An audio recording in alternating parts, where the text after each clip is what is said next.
Papa Francesco e la delegazione vaticana al suo seguito non dovranno pagare domenica 28 aprile il contributo d'accesso. Il dubbio che ha tenuto banco a metà tra il tono scherzoso e l'interrogativo reale in realtà trova una facile risposta nel regolamento generale che prevede già l'esenzione per le autorità pubbliche in visita nella città storica. Lo spiega l'assessore comunale al bilancio e alle partecipate Michele Zuin.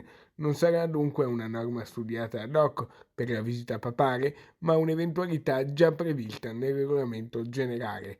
Va anche ricordato che una parte del seguito del Papa sarà in città già dai giorni precedenti per studiare i percorsi del Santo Padre, dunque, pernotando in hotel, già verserà la tassa di soggiorno. Siamo molto felici della prossima visita del Santo Padre nella città di Venezia. Ci stiamo preparando insieme a tutte le altre autorità competenti per accoglierlo.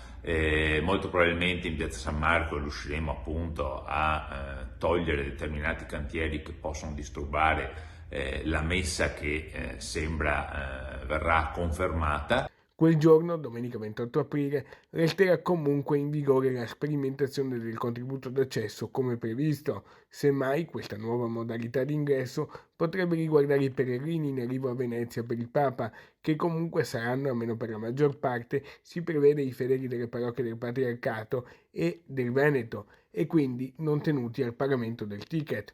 Non appena si saprà il programma dettagliato, saranno prese comunque le decisioni conseguenti. Ci manca ancora un programma definitivo di quelli che saranno i suoi spostamenti.